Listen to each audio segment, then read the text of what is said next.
안녕하세요.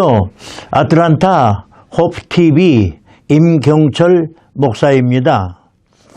여전히 코로나 문제에다가 한국이 총선 이후에 그렇게 정치 문제가 복잡하더니 요새는 또 미국이 대선 문제로 복잡하고요.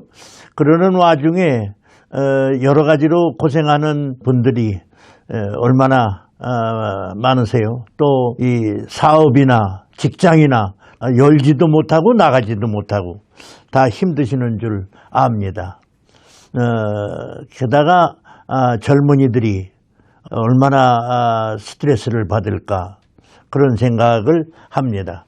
저는 지난 두 번 새해를 맞이하면서 새 마음으로 한번 새해를 살아보자 그런 말씀을 첫 번에 드렸고 새 마음을 정했으면 한번 바른 길을 가보자 이제 말씀을 드렸습니다. 오늘은 새 마음으로 좋은 길을 바른 길을 가다가 보면 지금은 어렵지만 힘들지만 고통스럽지만 좋은 날이 옵니다.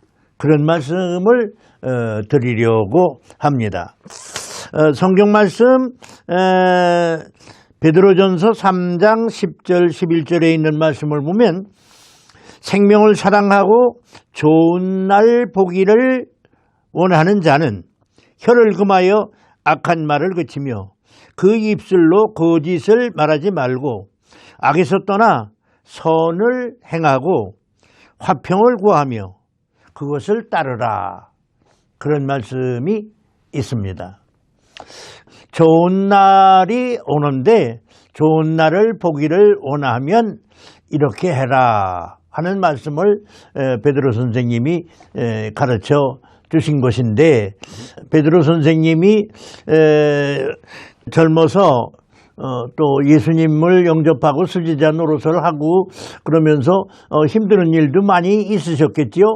그런데 베드로 선생님이 결혼을 했다커니 안 했다커니 하는 사람들이 많이 있는데 다음에 언제 기회가 있으면 또 말씀을 드리겠지만 예수님이 산에서 내려와 가지고 베드로의 집에 들어가니까 그 장모가 열병을 앓고 있었다고 그랬거든요. 그리고 보면 결혼을 하긴 한 것 같아요. 그런데 자식이 누구라는 얘기는 또 없거든요. 그러니까 그 후에 베드로 선생님이 복음 전도를 위하여 이렇게 살았다 하는 추리는 우리가 할 수 있지요. 그런데 이 가정이라는 게 참 행복하지만 또 가정이라는 것이 참 어떤 때 생각하면 부모는 부모대로의 어려움이 있고 힘드는 것이 있고 자녀는 자녀들대로 좀 고통이 있는 것 같아요. 나는 오늘 요셉에 대한 말씀을 잠깐 드리려고 하는데 요셉이는 야곱의 11째 아들이지요. 야곱은 레아와 라헬 그리고 그 두 부인의 몸종들 사이에서 모두 12를 낳지 않았어요. 12이면 그 얼마예요? 아들만 12인데 딸도 있잖아요. 자, 대단하지요. 그런데 그 요셉이는 11째입니다. 라헬의 몸에서 태어난 아들이지요. 그런데 어려서부터 이 요셉이가 꿈을 잘 꿔가지고 형들에게 미움을 받았잖아요. 그 형들이 어떤 뜻으로 그렇게 됐는지는 잘 모르겠으나 양을 치러 멀리 갔는데 요셉이는 집에 있다가 아버지가 너 형들에게 좀 다녀오너라 해가지고 심부름을 보냈지 않았습니까? 그 심부름을 도단 양 치는 들판을 향해서 가는데 그 형들이 보니까 저 꿈 잘 꾸는 애 온다 야 저거 우리 아무도 없을 때 좀 골탕 좀 먹이자 고생 좀 시켜보자 뭐 그냥 생각하는 거지만 노래도 부르면서 신나게 갔겠지요. 형들 보러 또 싸주는 거 가지고 기분 좋게 갔겠지요. 그런데 형들은 딴 생각을 하고 있잖아요. 그 형들이 요셉이 오자마자 그냥 이거를 물 없는 구덩이에다가 집어넣잖아요. 그러다가 이제 그 큰 형은 사실상 적당한 때에 참 동생을 구원할 생각이었는데, 그냥 이 큰 형이 없는 사이에 이 작은 형들이 애굽의 대상에게 이걸 팔잖아요. 대상이 오니까 야, 우리 저 요셉 건져가지고 팔아서 돈이나 쓰자 해가지고 그걸 또 팔잖아요.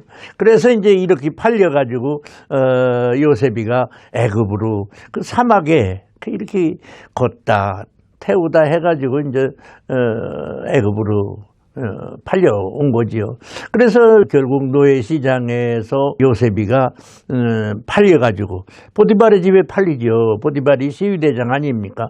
이 시위대장 집에 팔려가지고 거기서 종살이를 하는데, 이 시위대장이 이 요셉이를 한두 번 이렇게 보니까 아이가 영리하고 또 얘기를 조금 듣고 하다가 보니까 이 하나님이 이 요셉이를 함께 하시는 것을 이렇게 느꼈단 말이에요.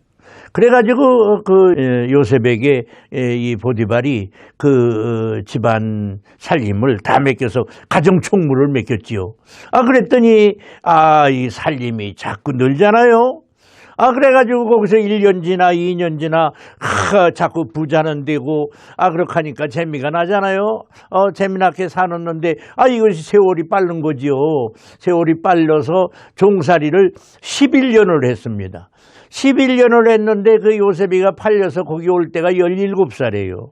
17살인데 11년을 했으니까 28살이 된 거 아니에요. 제가 17살차가 참 이 설교를 할 때마다 제 아들 생각을 많이 해요. 제가 이민 올 때 우리 아들이 17살인데 이때가 요셉이 나이구나. 그런 생각을 많이 하면서 아들을 물구름이 쳐다보고 생각한 때도 많아요. 그런데 그 이민 온 가정들 고생들을 많이 하시지요. 처음에 미국 와서도 좋은 나라에 왔다고 하지만 참 또 고생들 많이 했지요. 또 뭐 처음에 이민교회 목사님들이야 또 얼마나 또 힘들다고 소문이 났었어요. 저도 와서 해보니까 그렇게 쉬운 건 아니더라고요. 그러나 주님의 종으로서는 십자가가 어디 가면 없는 건가요? 그건 다 있는 거지만, 그런데 자녀들, 이민 온 가정들의 자녀들의 고생을 참 부모들이 이해하기가 좀 어렵습니다. 왜냐하면 부모님들은 이민은 왔지만은 영어도 못하고 풍속도 익숙지 못하고 하니까 또 자녀들 신세를 져야 할 때도 많거든요. 한 번은 제 아들이 그때 17살인데 한 번은 제 아들이 그런 말을 해요. 아버지, 이민교회 하느라고 아버지도 스트레스 받고 고통 느끼는 거 많지만 나도 학교 가면 기분 나쁠 때 많단 말이야. 나도 애들한테 스트레스 받는 때 그런 말을 한단 말이에요. 그래서 그때 내가 많이 또 속으로 생각했어요. 이민교회 자녀들이 고통이 많겠구나. 그렇죠. 그런데 이 요셉이는 저 혼자 가서 저 혼자 겪는 거예요. 누구 말할 데도 없고. 예? 그러다가 28살이 되니까 살림도 많이 늘었고 이제 청년이고 인물도 좋고 하니까 이 보디발의 아내가 남편은 직장에 가고 하니까 자꾸 이 청년한테 유혹을 했잖아요. 그러다가 이 청년이 하나님을 두려워서 믿음을 지키고 말을 안 듣고 하니까 나중에 참 요셉이한테 엉뚱한 짓을 하려다가 요셉이가 그냥 입동을 그냥 거기다 놔두고 도망을 갔지 않았어요. 튀어나온 거지요. 그런데 남편이 들어오니까 요셉이가 이 옷을 보라고 이렇게 하고서 나한테 덤비다가 내가 뭐라고 하니까 도망갔다고. 그러니까 그 남편 보디발이 붙들어가지고 이제 감옥소에다 넣지 않았어요. 감옥살이를 한 거예요. 감옥살이를 2년 했습니다.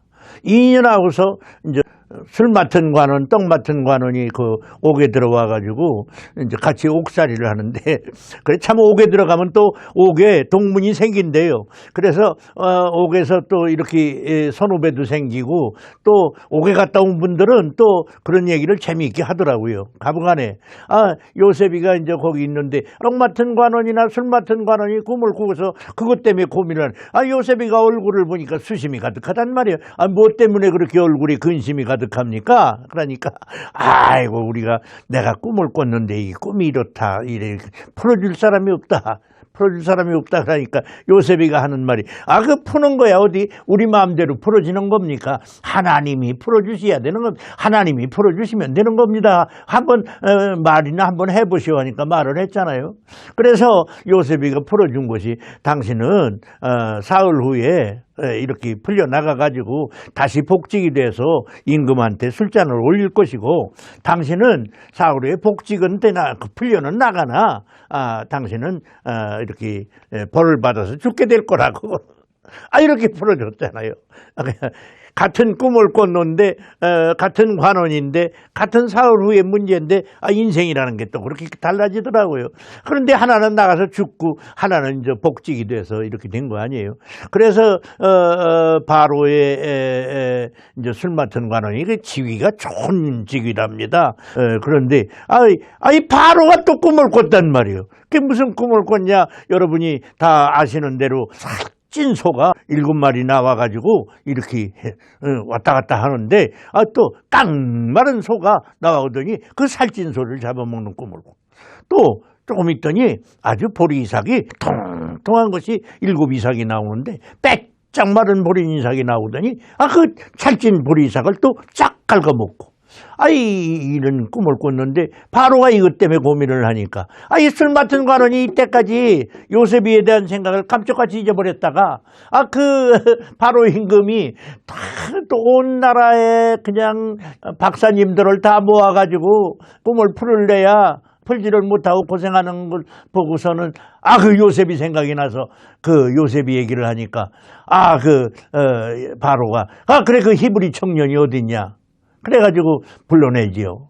그래서 이제 바로가 네가 말을 들으니까 그렇게 꿈을 잘 푼다는데 너 내 꿈 좀 풀어봐라. 그러니까 어떻게 내가 푸는 겁니까? 저는 아무것도 아닙니다. 하나님이 해석해 주시겠지요. 하나님이 임금님 꿈도 풀어주실 것입니다. 그러니까 이제 바로의 꿈 얘기를 듣고서 그 꿈을 잘 풀어드렸지요.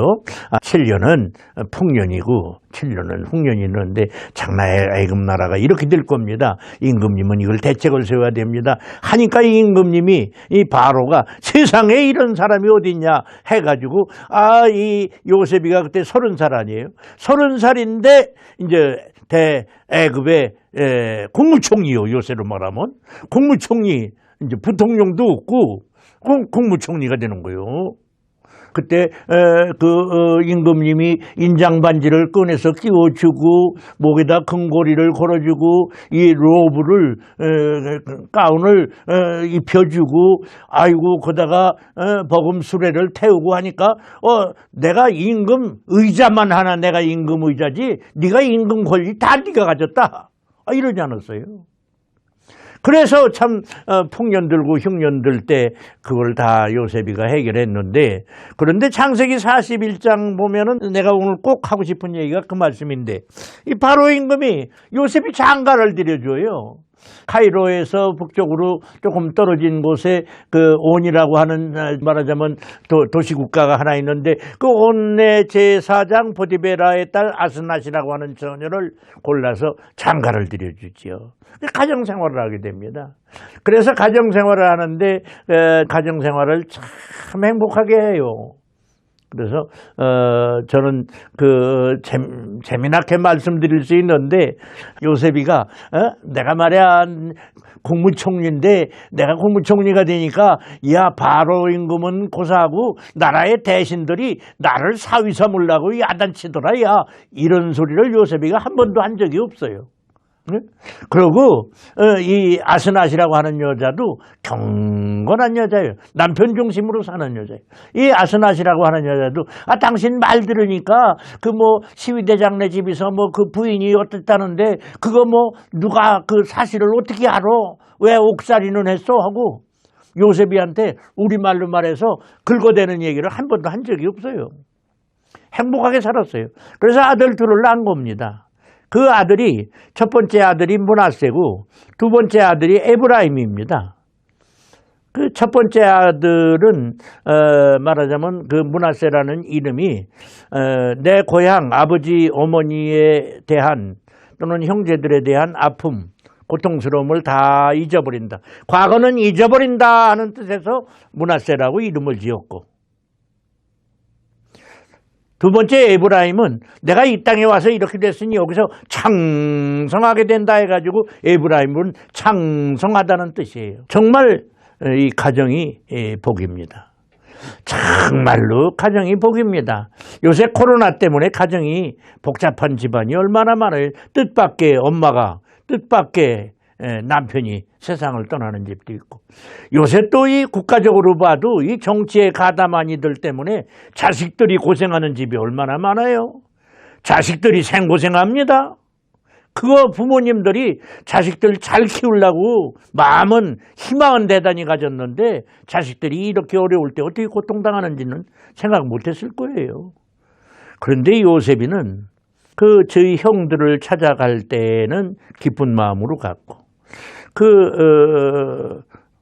웅덩이에 빠졌다가 나와서 애굽에 팔려올 때에도 이렇게 형들을 저주하거나 아버지 왜 나 같은 걸 낳아가지고 이런 생각을 한 적이 없고, 그 11년의 종살이를 하면서도 한 번도 주인한테 대항하거나 내가 이렇게 해줬는데 나한테 뭘 줄 겁니까? 뭐 이런 소리 한 것도 없고, 나는 그 요셉이가 그 집에서 나올 때 얼마나 퇴직금을 받아가지고 나왔는지도 몰라요.